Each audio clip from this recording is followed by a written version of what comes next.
Hello and welcome back to the Champagne Rugby podcast. On today's episode of the Champagne Rugby podcast, we have Michael Lipman, former Bath and England professional, now residing in Australia. Michael, how are you doing?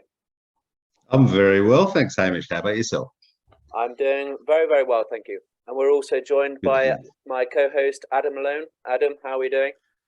I'm great, Hamish. How are you? Yep, I'm doing very, very well. So, Michael, you've come on the podcast. You're based in Australia, and for the podcast listeners that don't know so much about Michael Lipman, how would you introduce yourself and just give a bit of background story on your growth into rugby and how you got to where you are now? Okay. First of all, I was born in England, just outside Essex, and the family moved to Australia when I was 4, and from there we just went to public school for my primary school days, and just did little athletics and soccer just growing up, and then went to St Joseph's College in Hunters Hill, which is a big rugby school, and from there I played rugby union, and from that date I was sort of obsessed with with the game.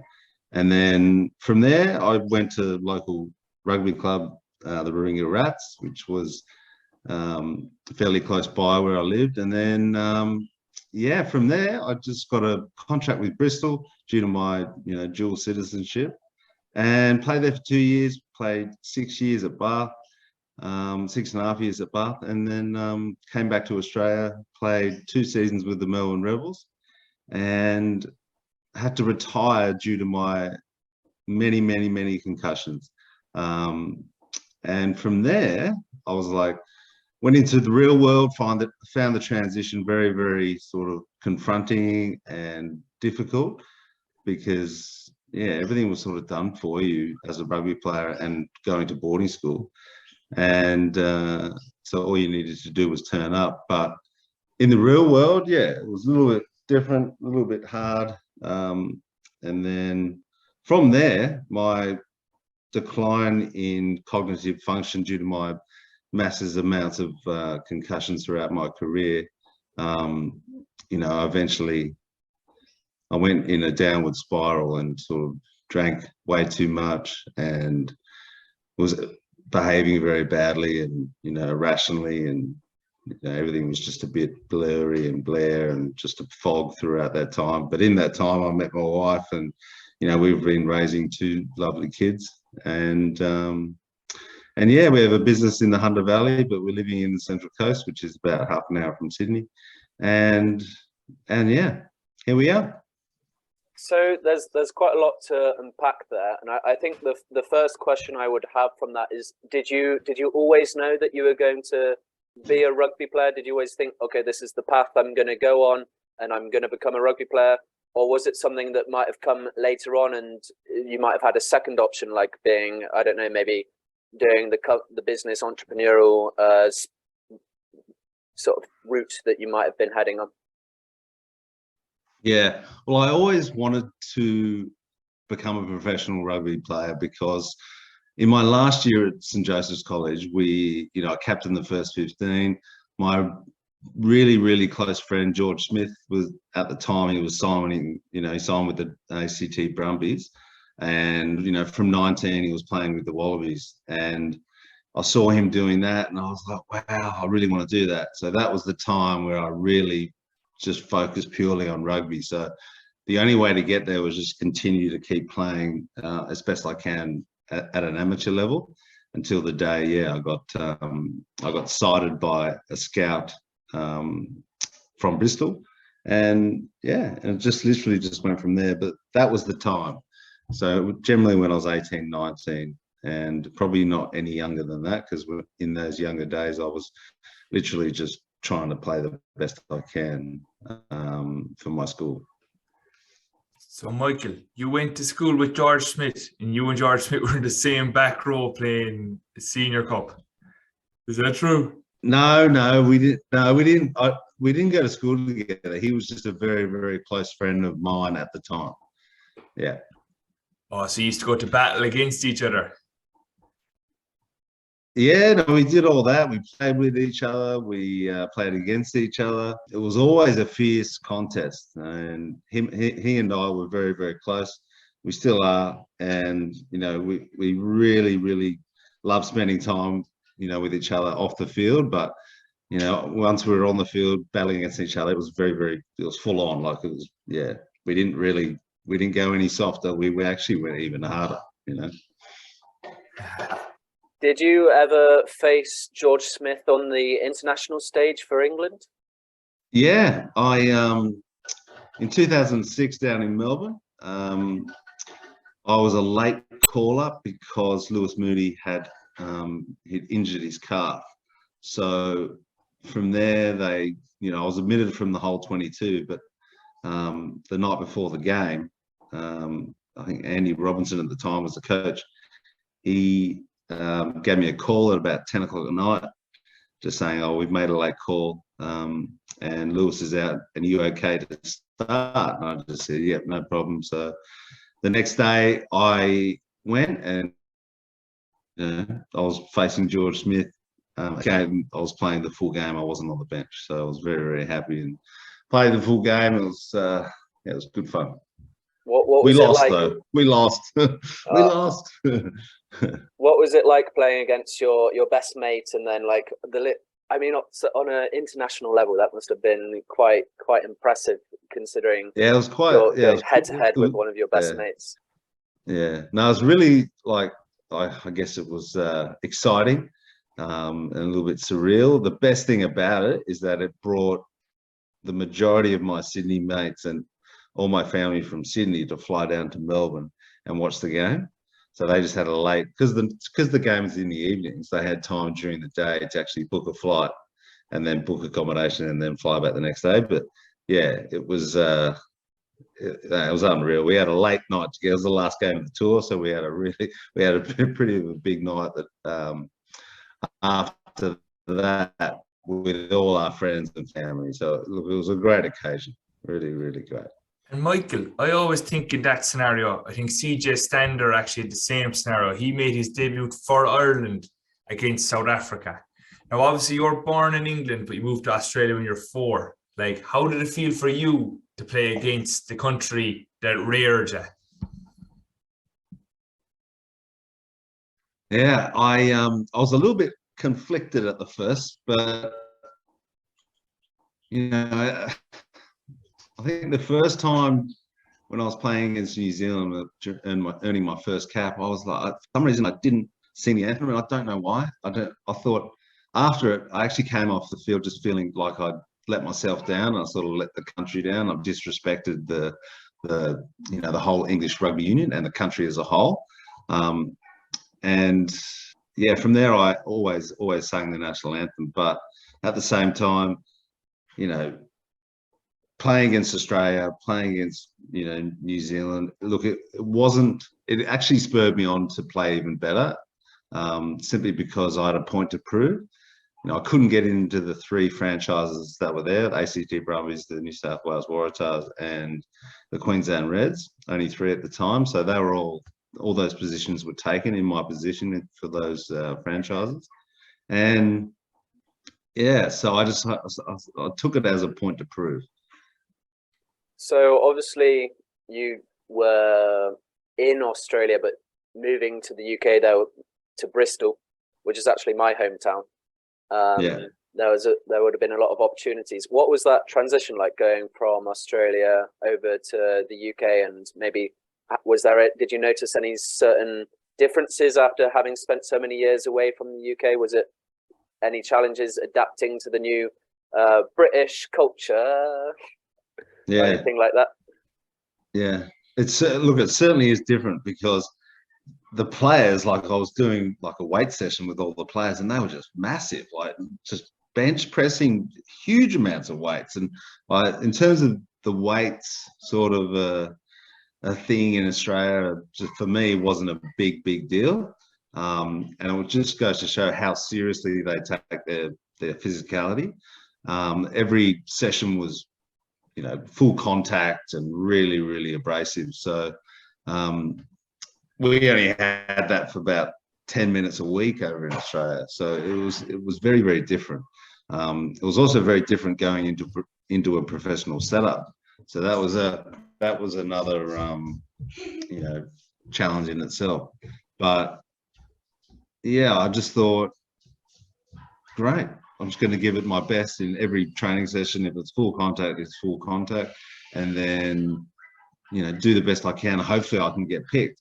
But in terms of growing, close to your mates and doing all that, I found that pretty difficult and confronting it the first time because on how different the mentalities were.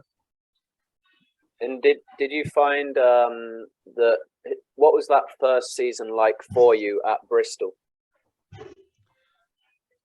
God, for the first 3 months, all I did was hold a bag and try and get a start because I was on the bench because I think at the time Adam Vander was injured with a calf muscle and he was the starting number 7, and then you had Peter Short. No, not Peter Short.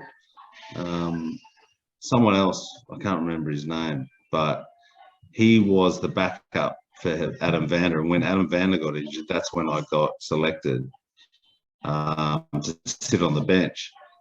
But I was on the bench for months and months and months, and I was just trying to get a start. And then eventually Dean Ryan at the time, he gave me a start. He just said, "You've been training really well. You've really impressed me. So I'd like to give you a start." And from there, I started the next game and the game after that, and I finished the season with a grand final against Wasps at Twickenham. So unfortunately, we lost that. But that first season was going from absolutely zero to the big stage.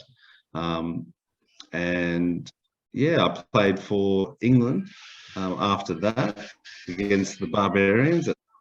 Okay, yeah, playing against the likes of Xavier Rush and Jerry Collins, and Augustin Pichot. He was playing for Bristol, but he was also playing with the Barbarians at the time. Look, it was really exciting. I just wanted more and more and more of it because once you compete on that, one of the highest stages that you can, you just want more. It becomes a little bit infectious. So it was a great moment for me. And that's when it really hit me. I want more and more and more of this at that level. So how old were you at this point, Michael? 22. 22.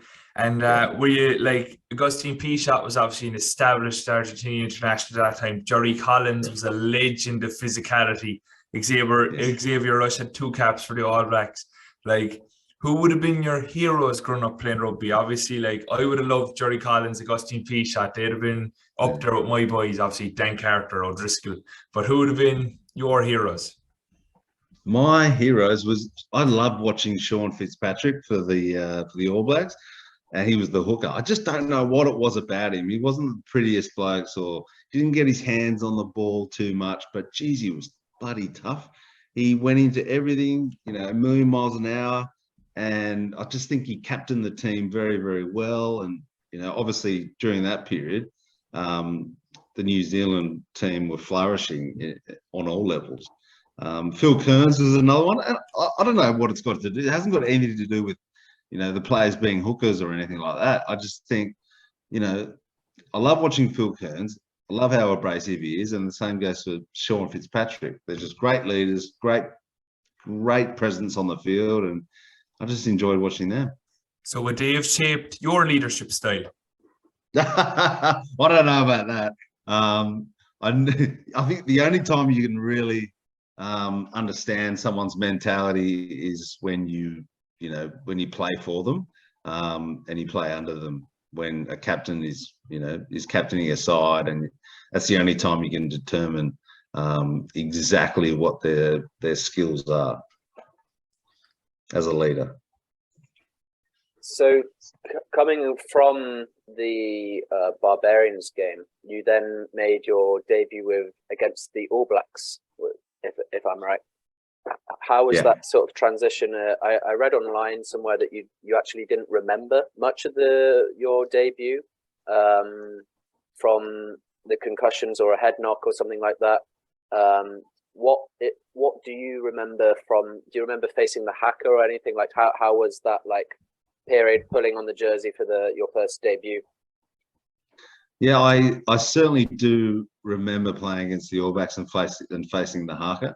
Carlos Spencer was leading it at the time, and I was just standing there next to my fellow players and just watching them, complete the haka was just something. It's purely magical. I wasn't feared by it or anything like that. Like I don't think it brings fear to anyone. If anything, it just made me more excited. And I thought to myself, wow, I said, if you don't do anything more in your rugby career, you've faced the haka, you've done it. That's it. So, yeah, it was great. It was really great. Loved it. There, Michael, you describe like a sense of occasion around the haka rather than a fear. Like, would you say like the haka to rugby is like the Super Bowl halftime show? You think it's a spectacle rather than anything else? Yeah, absolutely. It depends. Like, there's people that actually go, "Oh, right, well, it's a challenge given from us to you," but that goes without saying. It happens when you line up in the tunnel just before you're about to run out. It's the same thing. It's like, well, you're playing us and we're playing you. So, I don't look at it as anything, any fearsome mentality whatsoever. And yeah, it's a spectacle. That's why they put microphones really close to them. That's why they want to hear it. That's why they move all the cameras, put it in front of their faces and move them around from spider cam. And it's just like, of course it's a spectacle. People want to see it on the TV. People want to see it in the stands. And after that, it's like, okay, the whistle blows and it's game on.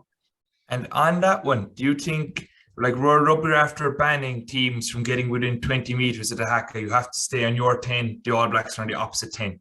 Do you think that players should be allowed to challenge the haka whatever way they want to, because it could increase the spectacle? Yeah, absolutely. I mean, people, like, you see the French team, they got it in a V, and a few other people, like other countries, have done certain things. I mean, who cares? It's them against us. You're putting a challenge out to us, and as your opponents, we can do whatever we want. So, World Rugby and that sort of thing, putting massive fines on countries for responding to what they are doing. It's just, it's tit for tat, really. It's like someone in the stadium going, "Come on, England," and then someone 20 meters down the road going, "Oh, come on, New Zealand." It's the same thing. So all the interpretation of not facing the haka appropriately, it's like, what is coming out of their mouths? Their mouths, it's just basically like, "We're coming for you. We're going to get you, but you can't move and you can't say anything because it's disrespectful." So I just think, like, this might get me in a bit of trouble, but it's the reality. Like, I just don't understand the whole mentality surrounding opponents and the haka and doing it. Obviously, they're respecting it, but they are allowed to respond in any which way they want. But that comes with a hefty fine. I agree 100%. Like, I think even if you watch 2003 Tonga, New Zealand, when Tonga approached the haka doing their own version of it, like, everyone has seen that clip on YouTube, or even Tonga and Samoa this year in Rugby League World Cup. I think they're the legendary challenges of the haka. So everyone should be allowed to have their own way of doing it. And yeah, I agree 100%. Yeah, it actually adds more to the spectacle because, particularly as an islander country, Fiji, Samoa, Tonga, those countries against the New Zealand countries, like, it's a pre-game warfare, which is non-conflict. It's not conflicting. So I just think that makes the spectacle a lot better. So it should also be around. It's always should be allowed, I reckon.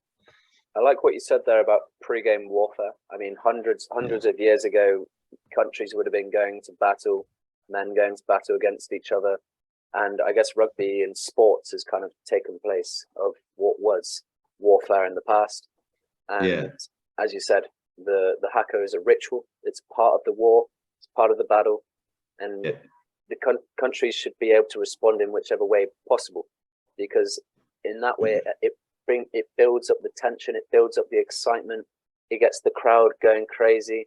And I think that's what rugby needs. Rugby needs that excitement to sell the tickets, sell the spectacle. And it will keep it to its roots, because rugby at its core has always had the haka. It's a fundamental tradition within our sport. So I really agree with what you're saying there, Michael. But overall, what was your? So I mean, I know you had your debut back in 2004, and then you had you got called up again in 2006 against Australia, against your best buddy there, Mr. George, and then finally you got a good run, having played with Bath and getting in a good run with Bath, and then you came in and was starting at number 7 for England through the Six Nations and a couple of games there. What was your overall experience like playing with England, and what were some of your favourite memories? I kind of think of that period as my sort of golden period where I was playing at my best. You know, I was 20, I think I was 27 at the time, and was loving my rugby, loving the position I was at, you know, in Bath, within the club. And, you know, Brian Ashton was the coach of England at the time, and I just thought the way that he coached was very, very appealing. And he just had a huge, you know, run the ball from anywhere mentality that he instilled in everyone. And he sort of brought the fact that no matter what number you have on the back of your jersey, you can play anywhere. So he put, you know, people were playing, props were on the bloody wing, you know, you got second rowers throwing cutout passes and things like that. Like it was really, really exciting. Like it actually brought, you know, my playing into the picture a lot more exciting, because I was getting my hands on the ball a lot more, and you know, avoiding contact at all costs. Like it was very great from Brian Ashton. And you know, those games that we played against, you know, France and Ireland, we played France away, and we won that just on the bell. It actually went right down to the wire, and it was a very exciting game, and one, you know, not many people go to, you know, start to France and win. So I just thought that game against France was absolutely right up there with one of my best games and most exciting moments. And then the following week we played against Ireland at Twickenham. So that was just that was sensational. We had a huge crowd at Twickenham, and we had a great victory. Danny Cipriani was the fly half at the time, and he was playing at his best, playing really, really well.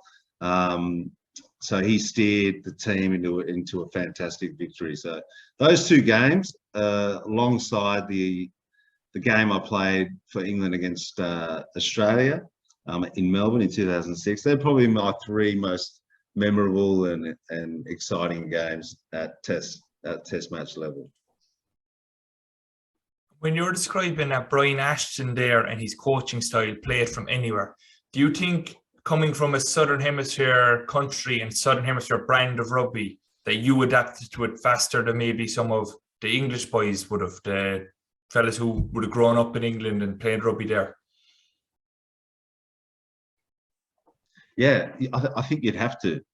If I didn't, there'd be something wrong with me. But look, at that stage, I was playing, you know, I was playing over England for, you know, 7 years. So at that time, so it was, you know, I was pretty well established in terms of the way the English rugby had played. However, you know, grassroots rugby in Australia, always, you know, throw the ball from anywhere, play that sort of flamboyant style of rugby was always inside me. I just needed someone to actually release it and get it out. You know, some coaches are very conservative and want it tight, you know, kick to make field position, and don't take any risks, and don't do any, can't make any penalties because you're not taking chances and things like that. Like, yeah, the way Brian Ashton was coaching at the time was just, yeah, it really, really suited me. But yeah, I think having that grassroots rugby level, you know, in Australia was definitely a a lot easier to transition into that rather than playing your whole life in England only. In addition to that, Danny Cipriani playing a maverick style of game, he would have suited that open style. So obviously playing with Danny Cipriani, did you ever train alongside Wilkinson there? Yeah, I trained alongside with Johnny for about a year when we were, I think it was in 2007, 2008, for the Six Nations, that over one of those years. Yeah, the professionalism that Wilkinson was showing, he's just in a lot, he's in another league, another dimension.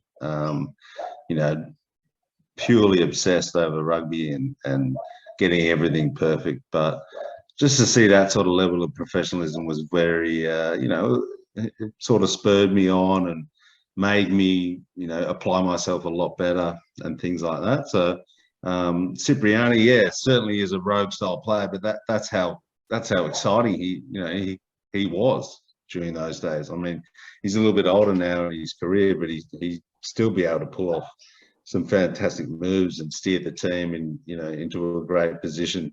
And that's just one of the natural, leadership skills that he had in that pivotal position. But yeah, it certainly was exciting, both of those players. I mean, their mentalities are different, but their skill set is very, very, very much, particularly the same. Do you think you would have preferred to have had Cipriani at 10 under Brian Ashton or Wilkinson? Brian, when Brian Ashton was coaching, I'd definitely have Cipriani, 100%. Wilkinson's going to be able to get you the field position, be able to kick the goals and do all that no matter what, do the drop goal here and there. But Cipriani actually would bring you a more open, running rugby style of a game where, tries are scored from inside our very own, try line. And Wilkinson wouldn't be able to offer that because you just didn't have that mentality. But Cipriani was one of those the freestyle sort of players that could make something out of nothing. And that was very, very special times in my life. So Wilkinson obviously made his first 2 caps in the centres, and he had a dual pivot with Matt Getto towards the end of his career. Under Brian Ashton, do you think you could have had a Cipriani 10, Wilkinson 12 kind of scenario? That would have been nice. Certainly would have been nice. In terms of the centres we had at the time, when Tyndall was out a lot of the time, we had Jamie Noon, or I think it was it Matt Tate or something like that. I think Matthew Tate, yeah. Matthew Tate, yeah. So he was playing outside centre. Nooney was on the inside centre. And I certainly, if we had the luxury of having Wilkinson there at 12 to sort of bring a lot of leadership, but also calmness, around him in terms of the 13, being able to put him in better positions and, being able to sort of call the shots, for, a position like number 10 with Cipriani would have been great at the time. Yeah, I certainly would have exercised that if I could. And when you're talking about Johnny's professionalism and how he would have rubbed off on you, what would you have took from him? Like what did he do that everyone else wasn't doing? What he was doing is what he did in silence, like he was very much to himself and, he rarely got out of his room on when we were touring like Italy and France and things like that. So, he very much stuck to himself, but he let his sort of actions take the words right out of his mouth. Always there early before training, always there, first to arrive, last to leave in every session. But more importantly, the amount of work that he was getting through, I just didn't know how his body, could sustain it for that long. The more time you're on your feet, as the older you get, is always a little bit challenging. But yeah, I took his professionalism on board and maybe sort of want to make a bit of a change in my life and the way I sort of carried myself. And it certainly helped me in the past, yeah. Did you come across any other players that you think matched Johnny's professionalism, or were just as great in the training field? Or do you think Johnny is kind of up there in the top three, sort of number one position? Look, I think Johnny knows he didn't have the highest skill set compared to like Carlos Spencer and Steve Larkham and Andrew Mertens and those sorts of players. And to get the success that he got, he needed to apply himself really, really well. And look, there's only one Johnny Wilkinson, and the stuff that he did in that 2003 World Cup, not just in the final moments of that last game, but throughout the whole tournament, was a very, very special period for him in his life, because himself and Martin Johnson in that team that was groomed for 4 years under Clive Woodward, and it was I hate to say it was always going to happen, but they were always deemed for success, because every player knew what the other player was doing. It was a very, very special team. I think during that period they had at least 8 players in the 15 that would make the world 11. The world 15. And to have players like that are world class in the majority positions of your team, enable them to win the World Cup. And that's what. So, do you think that the current England setup would be able to replicate the similar results to that of the 2003 team there? Do you think they've got that 8 core players that might be able to reproduce similar results? Yeah, we'll find out in about 8 months' time. Look, I'm really excited for this World Cup. I don't think the English, at the moment, the English rugby team has the caliber within their armour at the moment to win a World Cup and sustain it for the full, the pool stages. Like it's a 10-game process, and managing the players within that 30-man squad is challenging for the coaches, but also the players need to work out the best combinations and things like that. And they might be a little bit too late in terms of the establishment that they have together at the moment. Not in saying that, any team can win anything. It's, I think it's the most open World Cup that's ever been. You got France, you got Ireland, you got England potentially, you've got the All Blacks, you got Australia, but you got the wild cards being South Africa, are actually world champions at the moment, and that team can just pull out anything, whenever it counts. You got Argentina doing really well as well. But look, I certainly think that the English team is very, very talented, and I think they know the game that they want to play. I just don't know if the coaches know exactly what their best 15 would be, simply because they do have such a widespread equal talent amongst those group of 30. But look, they're certainly in the semi-finals. They're certainly there, in the top 6, top 4. But yeah, look, World Cups are very, very tough, very different to any normal test. So I'd like to see England win it again. It'd change things a bit. We haven't seen them win for 20 odd years, so it would be great. There, Michael, you made a few points that are going to lead to this question. So you're talking about Clive Woodward putting 4 years into building a World Cup winning team. You're on about it takes a lot to build a World Cup winning squad, to know your best players. So obviously England beat Australia in that final, coached by Eddie Jones. South Africa won the following time, consulted by Eddie Jones. 2015 Japan team, probably one of their best performances ever, coached by Eddie Jones. Eddie got to the final last time with England. They've now sacked him a year out. What's your thoughts on that? Wow. Yeah, so I see that Steve Borthwick, my ex-teammate, is now coaching England.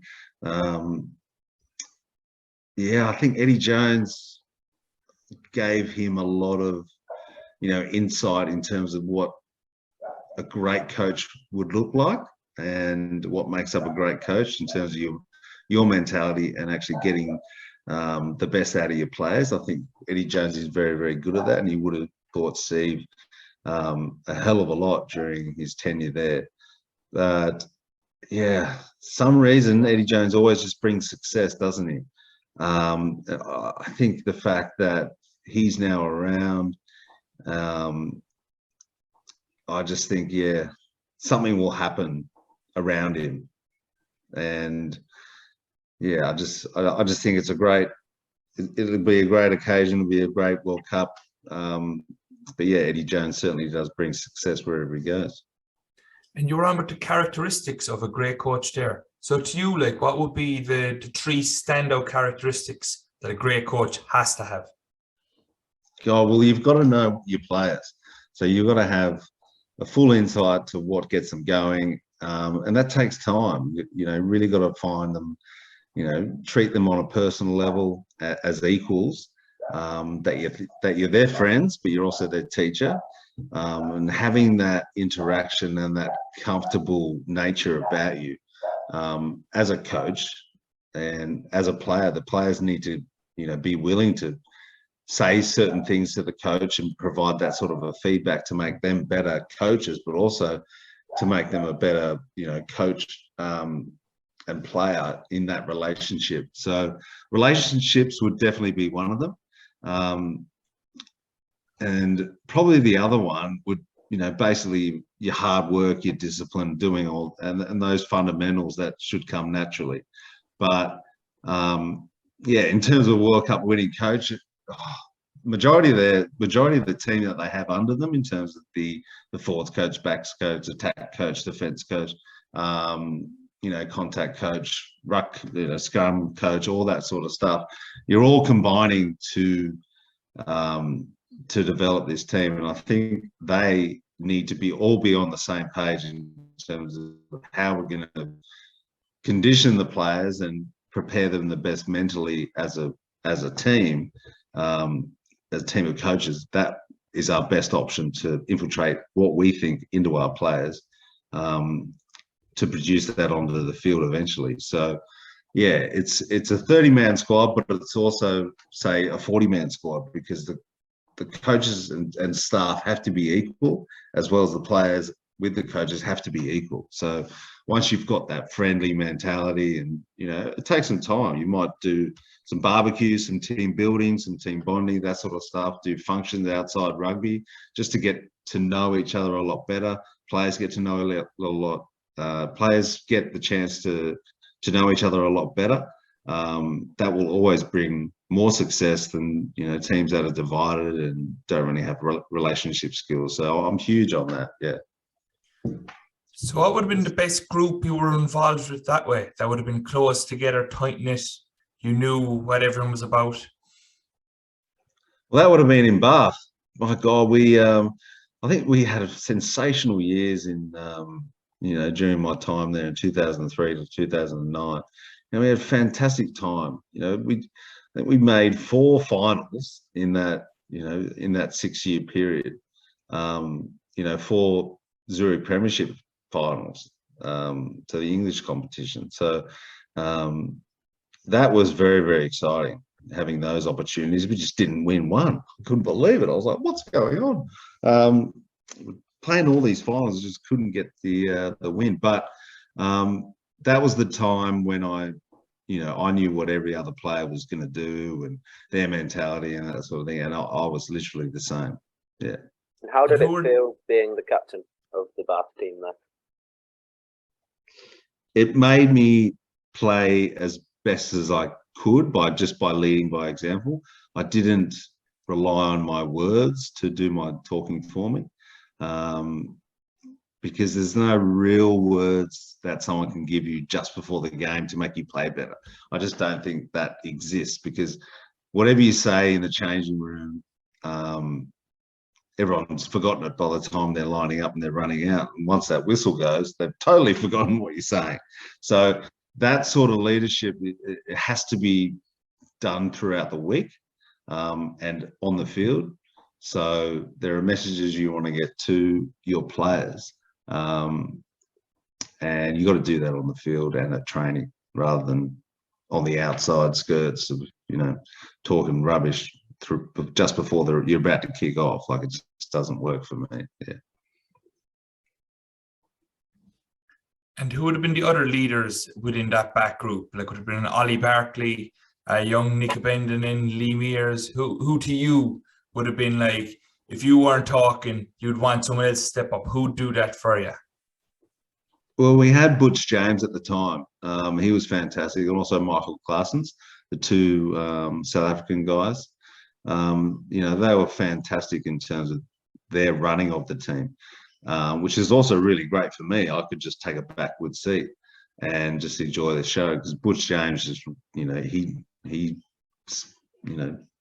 just steer everyone in the right way, in the right direction. And also, yeah, Ollie Barkley was definitely very, very vocal throughout all training sessions, and he was able for us to adapt a game of free-flowing, open rugby. So yeah, Ollie was very exciting and gave us a great sort of look on rugby as a whole.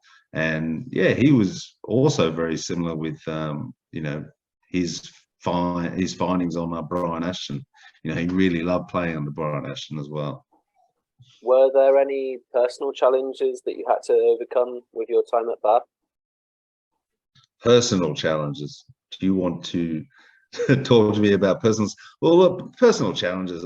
Look, I don't think. I was there. I was by myself.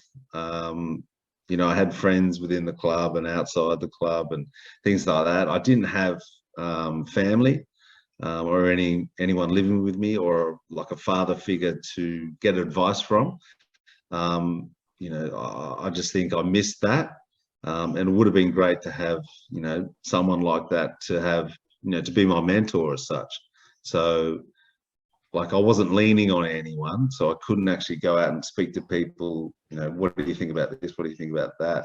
In terms of a personal perspective, rather than what we do on the field. So that, I feel, was missing. And if it was different, my rugby career would have been, I guess, a lot differently, a lot more different than what it was. So should there have been more like support around you there? Like, should people within the club have seen that you maybe like didn't have that personal aspect and tried to help you with that? Or would that have been something for you to have been aware of and go for it yourself? Yeah. A lot of players go, they go through all these different stages in their life of, some are married, some have kids, some aren't, some are younger than, the older guys and things like that. So, look, I certainly think a team psychologist potentially should be around for the players to utilise when they need. But it's also, the players have to be willing to do that. They need to put up their hand and go, contact the manager to sort of say, look, I need some help. I'm struggling in this area. Having that feeling of identifying when you need help and when you don't, that's the challenge for every player. A lot of the time, and generally today's mentality is for a rugby player or someone who is in that position of professionalism, finds it, sort of confronting, and, they feel like they're a little bit less of a man by putting their hand up and seeking help.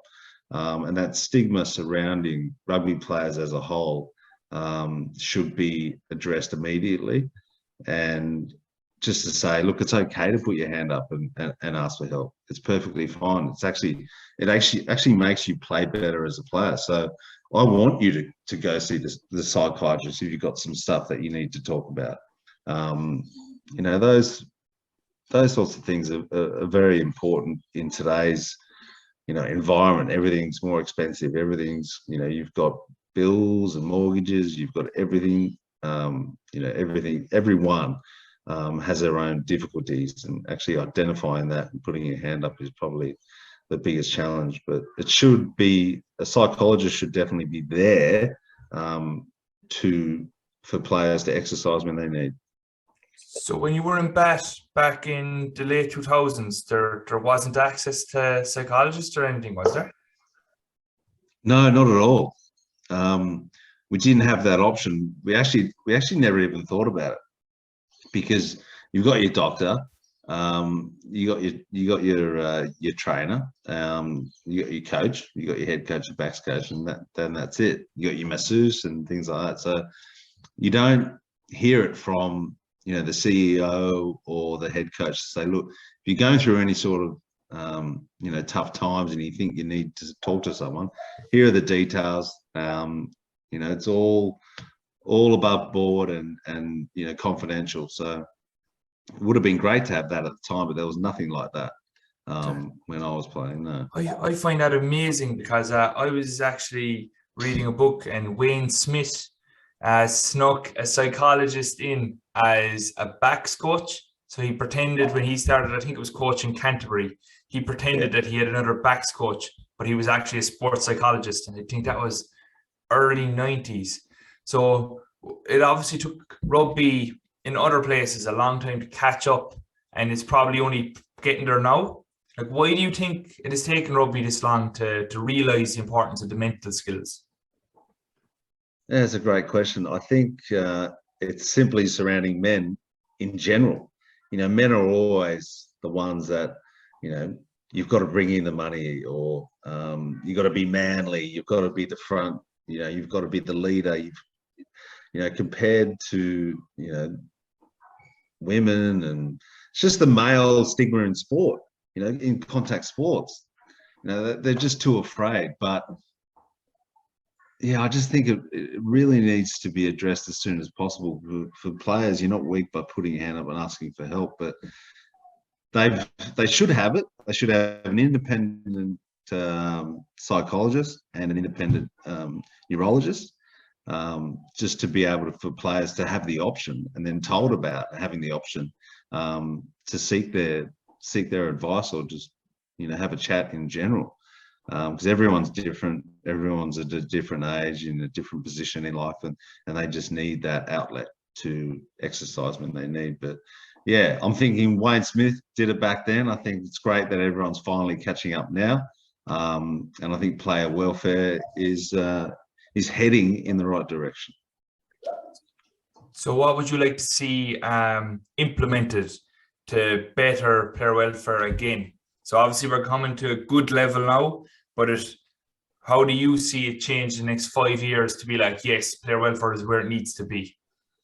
Yeah, look, I certainly want players to stay in the game, and I want parents to be able to send their kids into full contact training and full contact sports and things like that. I just don't want it abused. I'd love to see an independent neurologist and an independent neuropsychologist, simply because that way you can have mandatory contact times throughout training, rather than, look, it's advised that you have 10 minutes, per session of full contact.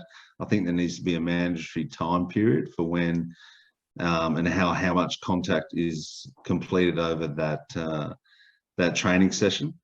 And look, I think if there's an independent neurologist looking and treating concussions, I think that would be the best option moving forward, because they haven't got ties to, the business, the rugby club, or the player as such. They're looking out for the best welfare of that individual, and that's the best way, because they're not influenced by the club or anyone else. So yeah, I'd like to see that, and I think once that sort of gets in line, the whole impact surrounding concussion and awareness in contact sport, I think those protocols and all that will evolve over time. Now they're just talking about it, and they're sort of getting it sort of close to where they want to, but they really need to understand that concussions aren't going to just go away. They're always going to happen.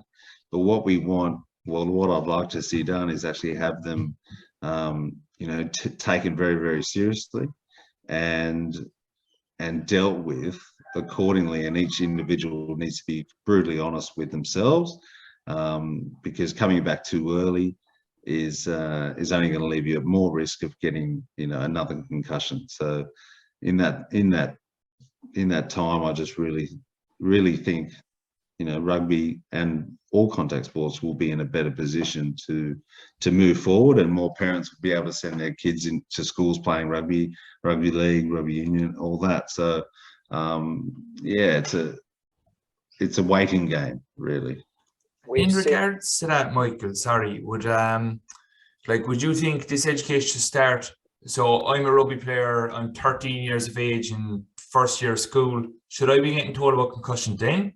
Or is it when I become a pro rugby player? Should my coaches know when I'm 13 the dangers? Or is it pro? Like, where should this education start to get it to the top level? Like, what do you think? In terms of the players being told, about concussion, look, it may or may not scare them, and not play that they want to play, and make them not play the way that they want to play. So you've got to be really, really careful on how you deliver that message at, a year 7, year 8, year 9 sort of an age. I think the older you get in that school time period, I think by that stage you're pretty aware on how physical and how confronting the game can be, and the way that you manage yourself is a relationship that you have with your parents, yourself, and the coach at the time. But also, again, you've got to have an independent neurologist there. You need someone there to look at, the full contact game and literally just citing concussions, potential concussions, and just managing those players after it happens. So that's the one thing that we can't control. We just can't control, it's never going to happen. People are always going to be concussed in contact sports. We just want the management of those individuals to be taken very, very seriously. Do you think that World Rugby has done enough since when transitioning into improving the game, since when you played, or to now? How do you think the game has changed since then? They've definitely come on leaps and bounds. I think World Rugby have done a great job alongside the NRL, rugby league here in Australia, the AFL, things like that, the Gaelic football, all that. I think the protocols in all those contact sports are becoming a lot better. In terms of players coming back on the field during the match after a concussion, look, I still see it. I still see it happening. I still see cover-ups happening, particularly a lot of games here in Australia. I see the rugby league players here. They're just continuously getting concussed and then coming back on because they've managed to beat the system and wave the coach or the medical staff and just want to be back on the field. And you got to think from a player's perspective, just say, right, I can kind of get it, because all I want to do is, I've got all these aspirations to be the best that I can, and I don't want to miss the opportunity, and there's pressure in myself wanting to get back out there on the field. I think from that perspective, it really needs to be taken out of the player's hands. It really needs to have someone just to say, look, mate, you're not right. You're not right. Let's just stay off the field.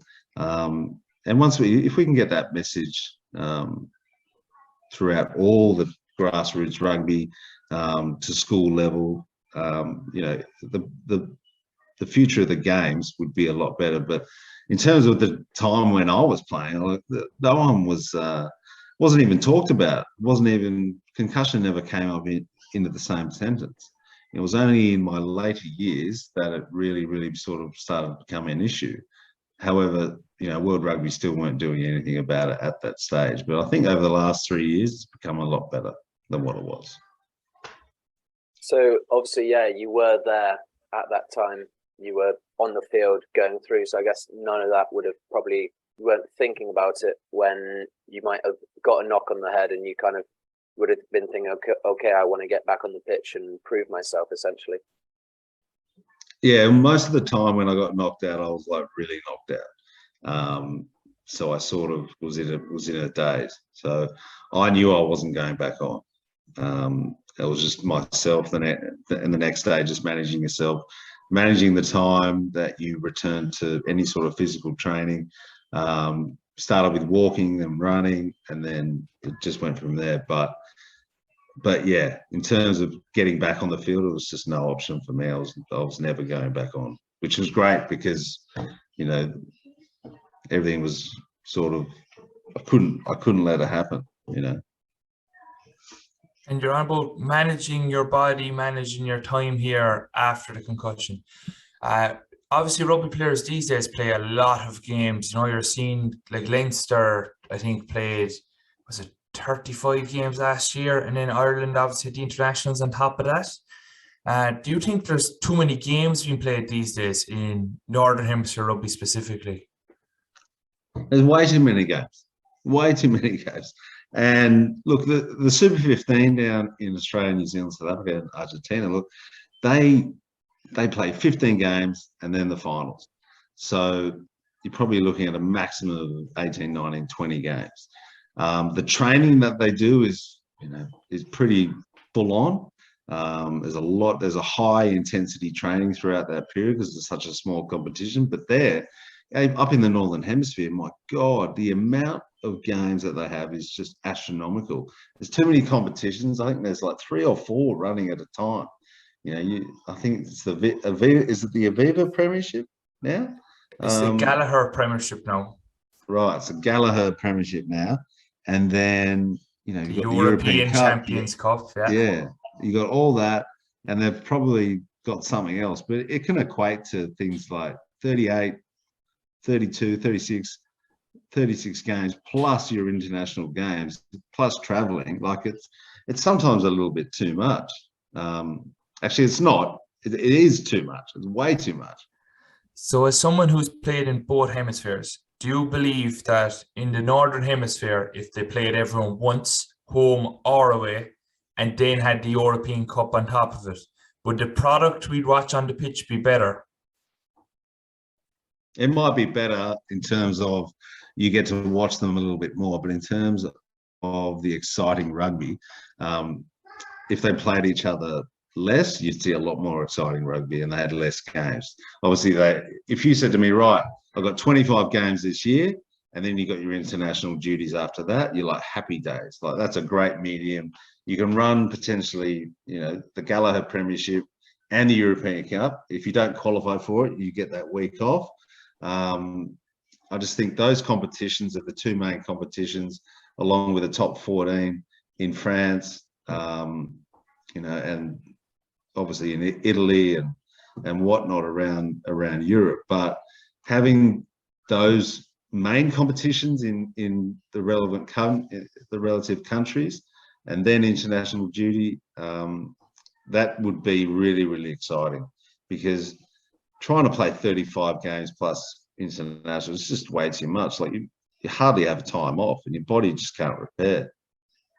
Yeah, I agree with you. I think in like the URC now, for example, there's 16 teams. I believe every team should play 15 games. So your draw is your draw, and then maybe quarters, semis, finals.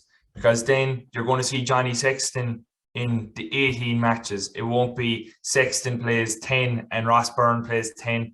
Leinster would be full team out every week. Or Munster wouldn't be resting Peter O'Mahony, Conor Murray. They'd have to play him.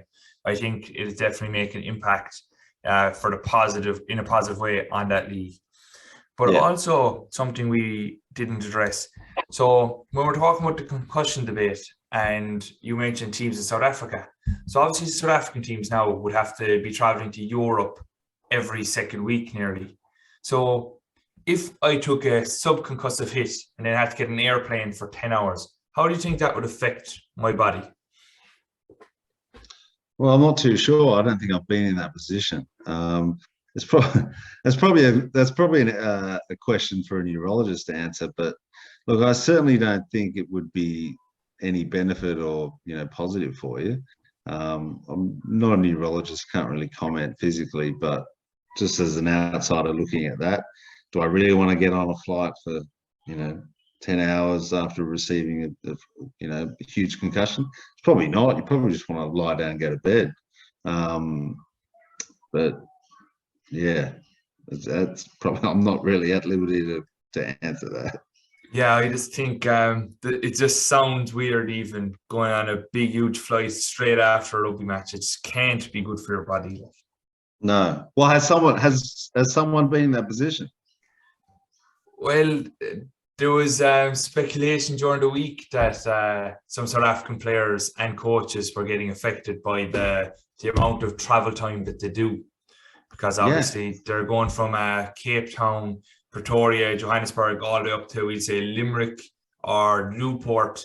So Yeah. they wouldn't be direct flights. You're flying from South Africa to Dubai or Qatar into the UK and then to Ireland, or getting a bus to Wales. It's a lot of traveling. Yeah. There's not enough downtime. Well, it fatigues you. Traveling without doing anything, just sitting on the plane, just fatigues you. You watch a couple of movies on the flight, you might have a sleep here and there, but all that travel, it's like I've done it for so many years, and you always just get so tired.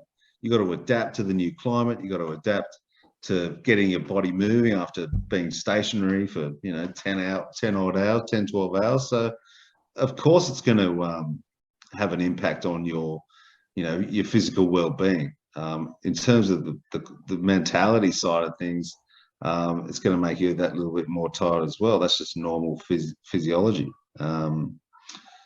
But the South Africans definitely have a point, 100%.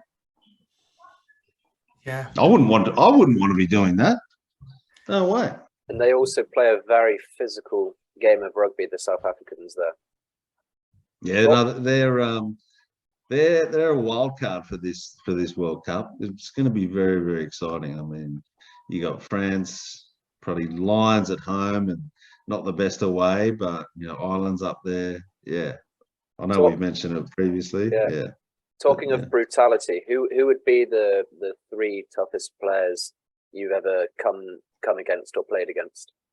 Oh God, Lawrence Saladio. I mean, we played, I think it was in 2004, 2003 or 2004. And John Humphreys was the captain at the time, the old Welsh hooker. He was still a really good friend of mine. He's a lovely bloke, great leader.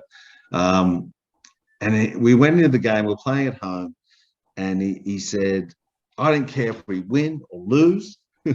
Lawrence Saladio is not playing in this game for any longer than he has to. So the message was, get out there and be as physical as you can on him and get him off the field. Because without him,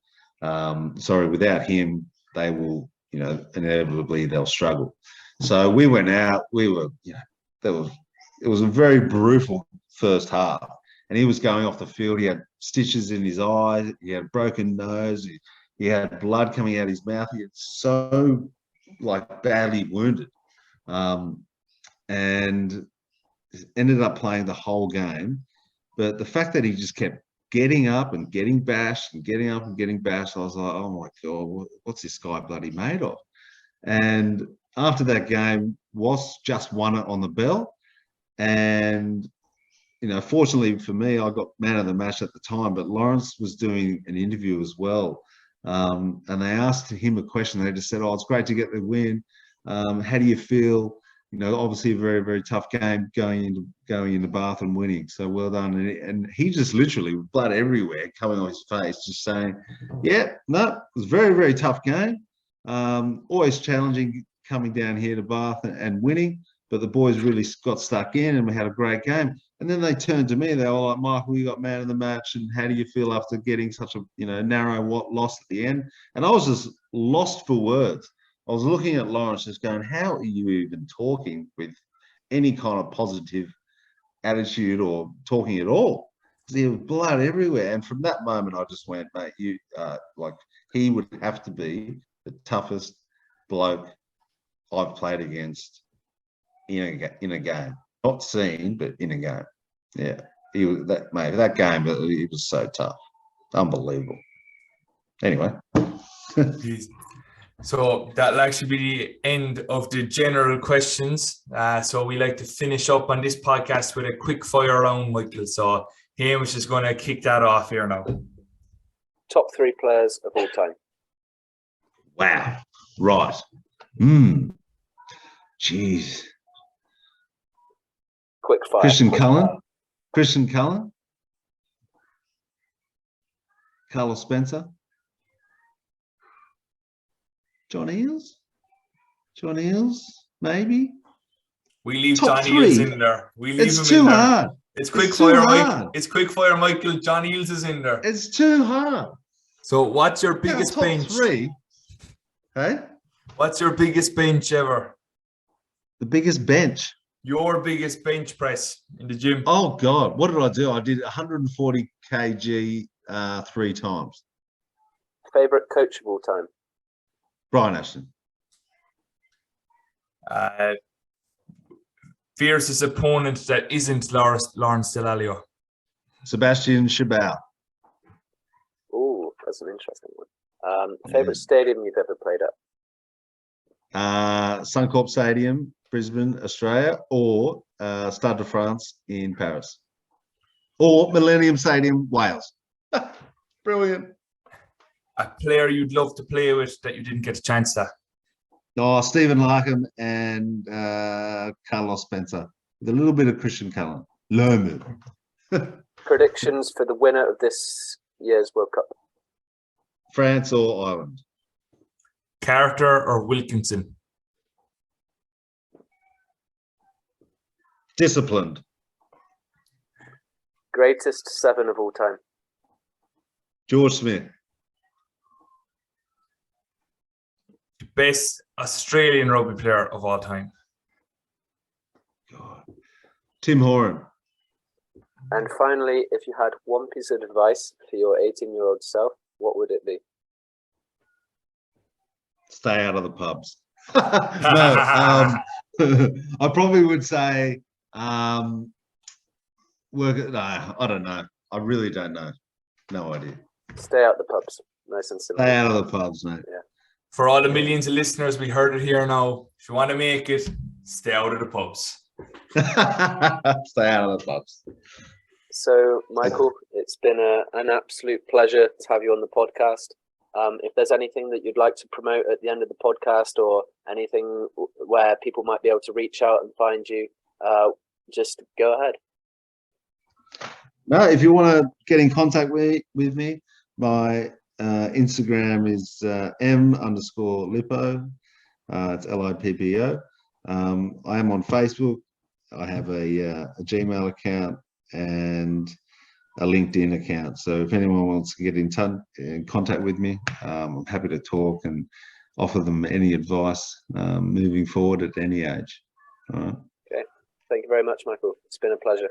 Michael, you were a great guest. Get into that pool.